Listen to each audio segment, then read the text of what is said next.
Hello, my beautiful people. Welcome to your tarot reading. This is the Dream Clairvoyant. Thank you so much for tuning in. I hope you are doing well, feeling safe, and feeling blessed because you are. If you don't already know, I do have a new second channel, so I invite you to go and check out my new channel. It is called The Love Seer, Seer as in S-E-E-R.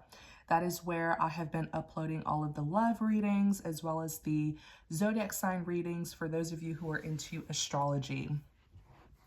All right, let's go ahead and take a look. I actually want to do a twin flame, or should I say, quote unquote, twin flame reading. Someone had requested me to do one. They were like, Dream, you haven't done a twin flame reading in so long. So here's the thing. I have studied twin flames. I used to do readings on twin flames all the time until I realized that this concept of having a twin flame can be very toxic. I always tell people, do not focus on titles, okay? Titles are just titles. Focus on how the person is treating you and the lessons that you are learning in the relationship.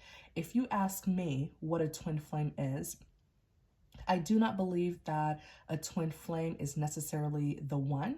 I do believe that your twin flame, is like a mirror, okay, a reflection of who you are. So, be careful not to point a finger at your twin flame, because the very things that you don't like about them are the very things that you do as well. Those very traits or characteristics that you don't like about them are the very characteristics that you carry as well. And so during that twin flame connection, it is the perfect opportunity to sort of look in the mirror, right? Look at the man in the mirror and acknowledge all of the things that you need to work on. Whether it's a rejection problem, insecurities, low self-esteem, fear of abandonment, a lack of self-love, self-worth. There are so many lessons that you are supposed to learn during your twin flame connection.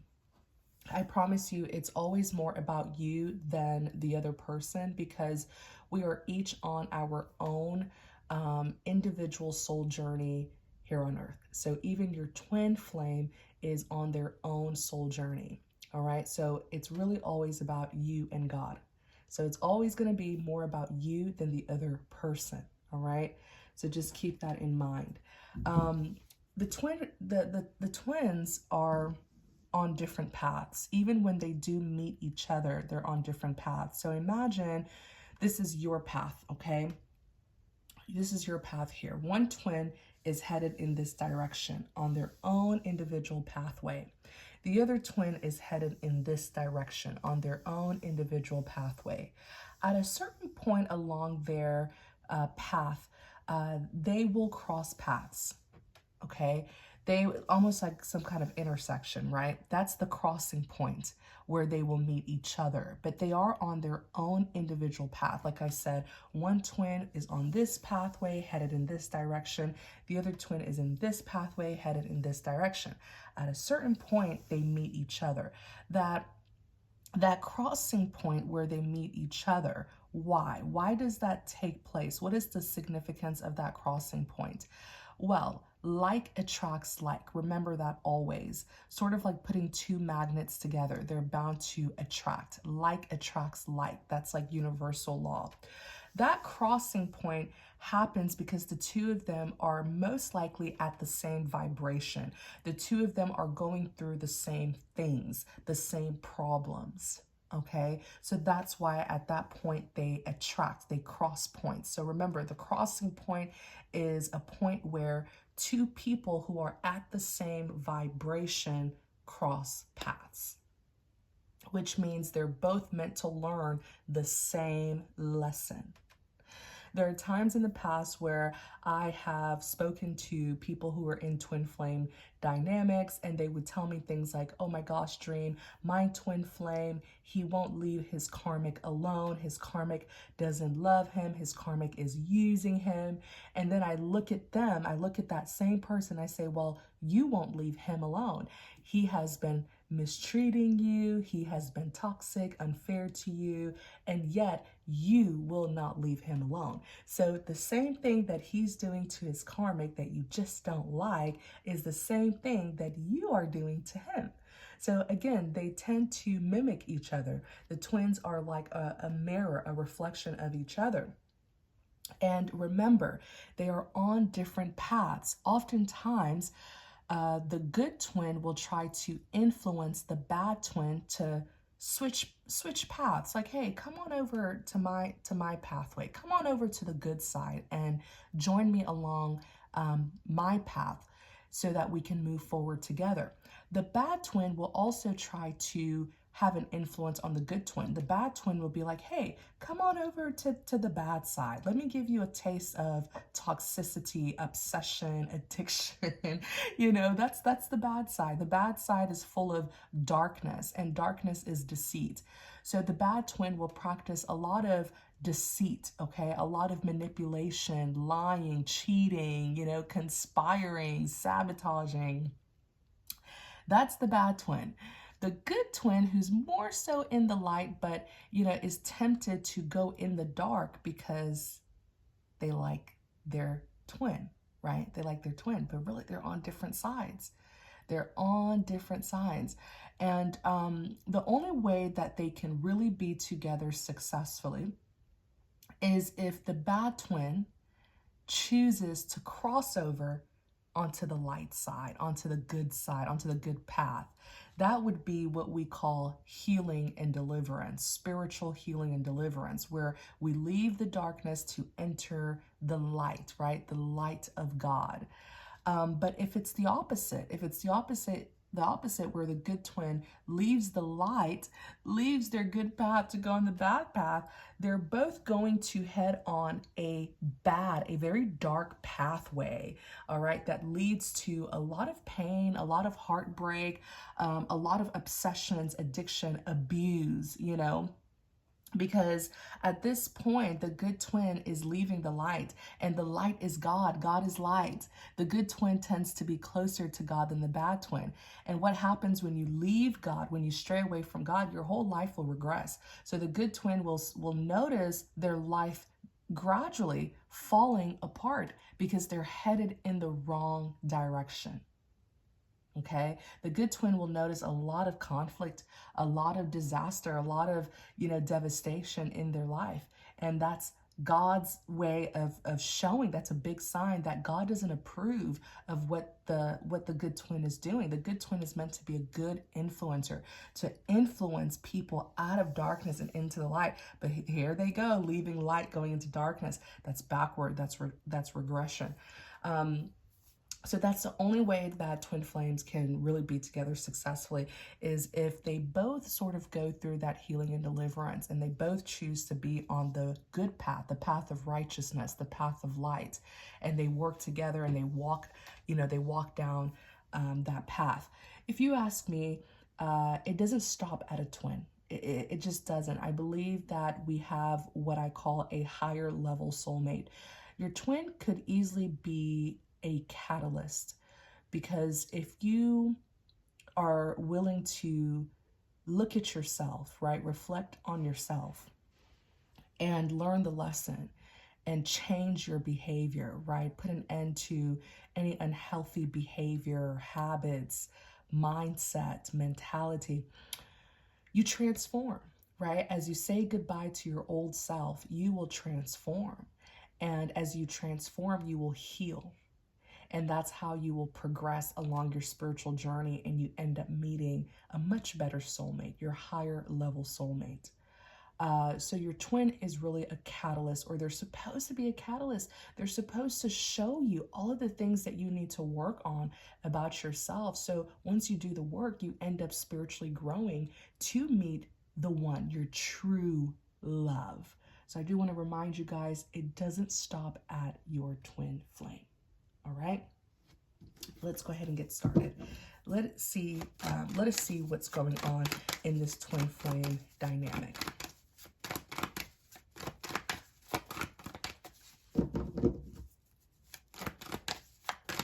What's going on here? You have the Page of Cups.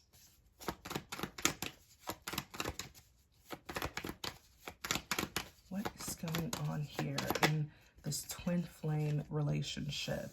Page of Cups, Wheel of Fortune, Five of Pentacles. Oh, wow.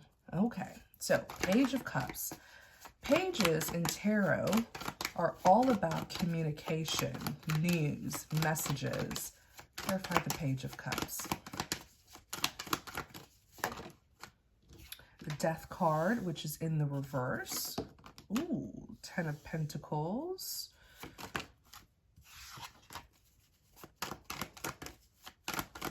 Clarify the Page of Cups. You have the Fool card. You have the Queen of Swords. Wow.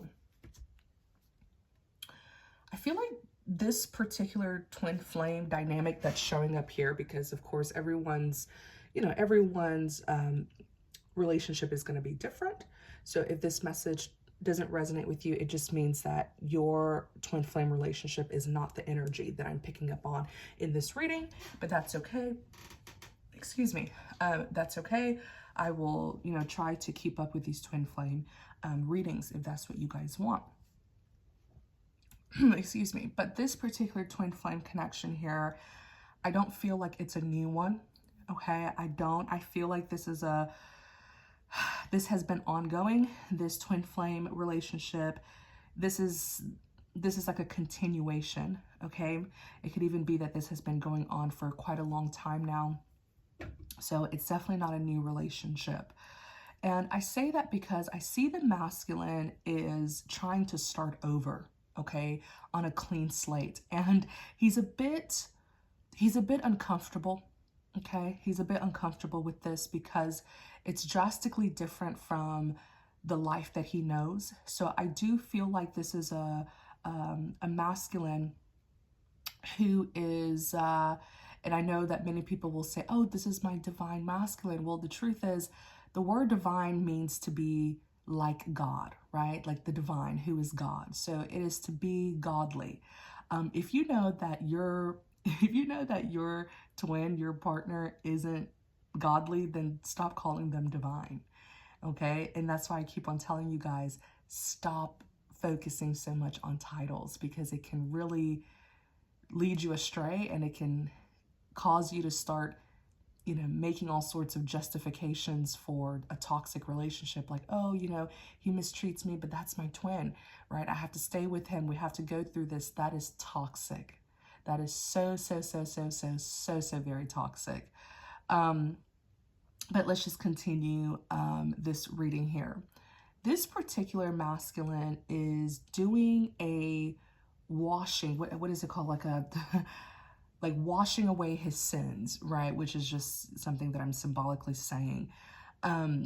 This masculine is really trying to transform his life, and he's willing to go through things that are very different from what he's used to. Almost like a cleanse, like a spiritual cleanse is what he's going through. And on a spiritual level, it is deliverance that he's going through. He's leaving behind some kind of life or lifestyle that he used to live. And it feels like he's humbling himself, or he's being humbled by the universe. And why do I say this? He's going through some losses. The Five of Pentacles represents a loss, okay? It represents misfortune, tragedies, being left out in the cold. I do believe that there was some kind of agreement that this masculine was in.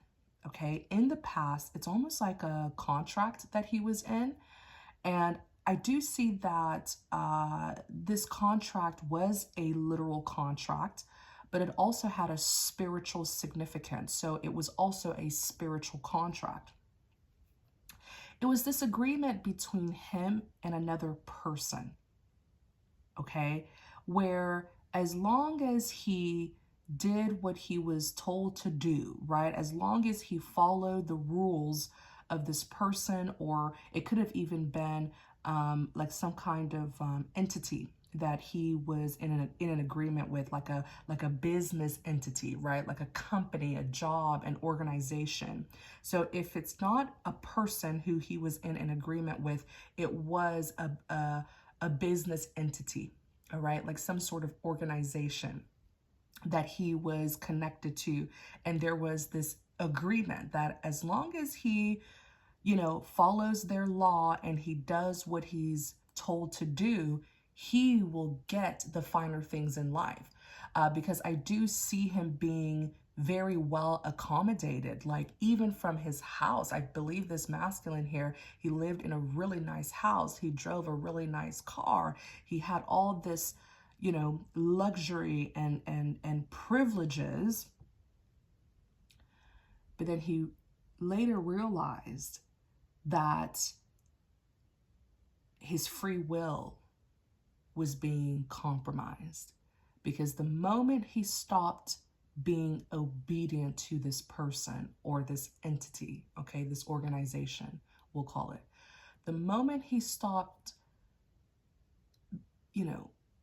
being a follower, the moment he started thinking for himself and questioning things, looking deeper into things and not just being a yes man, not just being a follower, was the moment this person or this organization tried to oppress, or should I say suppress, try to suppress his free will.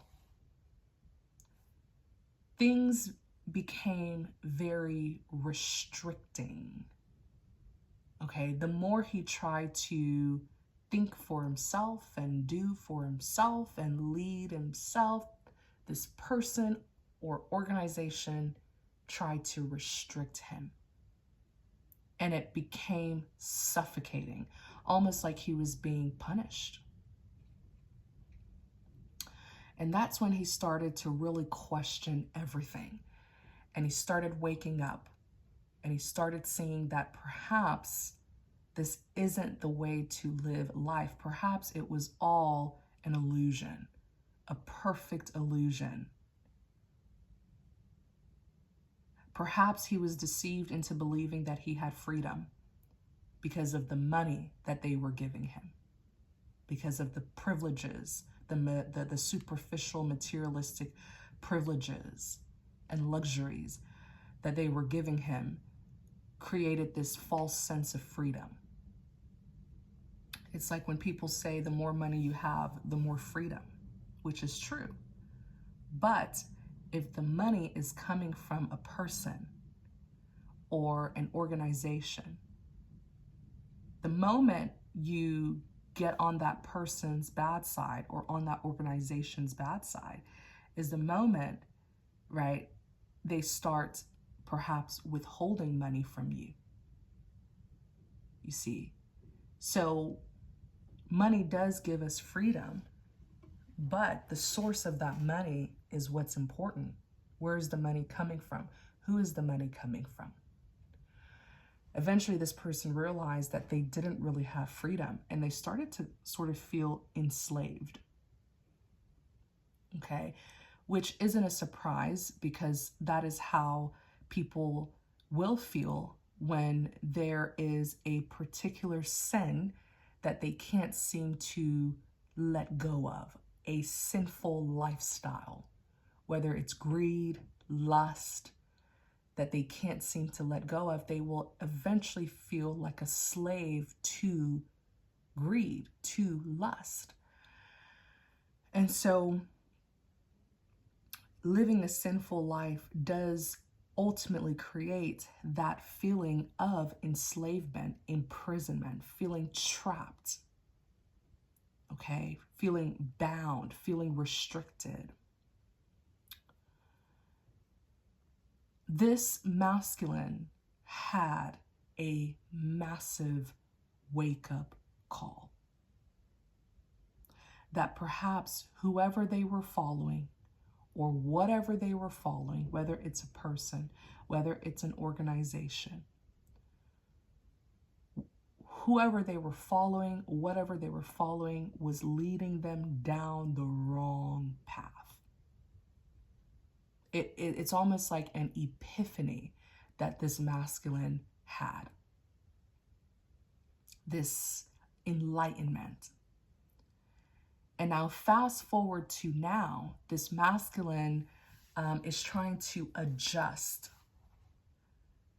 Okay? This masculine is trying to adjust because it could very much be that this masculine got dismissed, got rejected from the person, got rejected by the person who they were following or by the organization who they were following. Remember, they have to be obedient in order for them to receive that luxury life that they were living. The nice home, the fancy car, you know. It came at a cost. You see, of course, anyone would sort of feel like a slave in that case. If you don't answer to the master, well, you get those privileges taken away.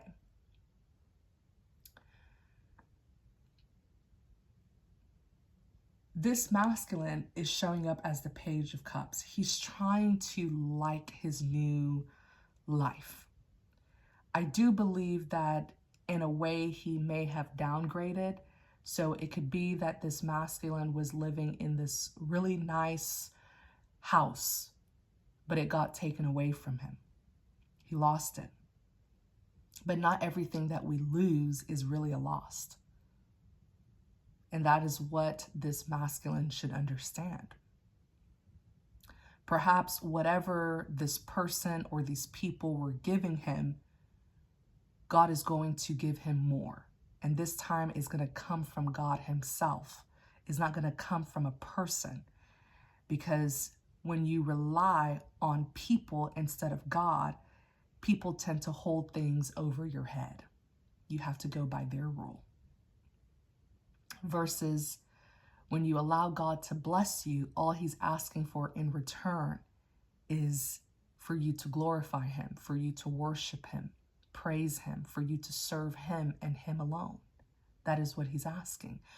For you to put aside your selfish wants and desires that separates you from him. You see, put aside your selfish wants and desire in order to honor him. Honor his will is what he asks of us. And that's all that he wants. He's not asking for an arm and a leg. He's not asking to dictate your life. But God is asking for us to follow him and him alone. And so it's a minimize. This masculine is minimizing his life. So it could be that the new house, I do feel like this masculine has, I guess, downgraded like superficially, but really on a spiritual level, he is upgrading. He's progressing on a spiritual level. It may not look that way superficially though. So it could be something as simple as like, you know, maybe the new house that he's in, maybe it's a smaller house. Okay, maybe the TV isn't as big. It's almost like I see him sitting there on the couch and he's noticing that the TV isn't as big. You see? So he's minimizing, but really on a spiritual level, it's him letting go, releasing the things that weren't good for him. It's like clearing out a crowded room, a crowded space, right? Making room, letting go of some things to make room for the new is really what he's doing on a spiritual level. The Death card is in the reverse. The Death card is already such a symbolic card. If it's in the upright, this is a card of death, endings. It's a symbolic death, which represents an ending. The death also represents change, and many times it's positive change. In the reverse, though, I feel like this masculine is very uncomfortable right now. I don't know where he's at. I feel like he's in a different place, like a different location or a different community. I feel like the community that he was in was a 10 of Pentacles kind of community. Lots of luxury, like an upscale place. Look at the building, the floor to ceiling building. Maybe he was living in a mansion or a penthouse. You know, lots of luxury, lots of affluence. But he's like, you know what? I will still give this a chance. I will still give this new life a chance. The Fool card is all about taking a leap of faith, taking risks. And why is he taking all of these risks? It's to be with the feminine. Dun, dun, dun. The feminine is showing up as the Queen of Swords. Now, let me tell you something that I'm already seeing about this Queen of Swords. This Queen of Swords is alert. The feminine here is very vigilant. It's almost like she's on the lookout for something. She's always gathering information or trying to gain some sort of insight. It could be a trauma response, all right? Who knows all the things that this feminine has gone through, but she's very vigilant, and there's nothing wrong with being vigilant. The Queen of Swords, believe it or not, is also very discerning. That's how they tend to just have such a strong intuition. They can know things. She's probably sensing him around her is what's happening here. We are going to continue this reading in part 2. This is an exclusive twin flame reading. So to know more about this message, definitely follow me over to part 2. I will put the link to part 2 in the description box, and I will also put the link to part 2. I'll pin it in the comment section, so it should be the very first comment that you see. There's certainly more to know about this. It feels like this is a continuation, like this is turning the page to a new chapter. This is a new beginning that is starting between these two twin flames. So thank you guys. See you in part 2.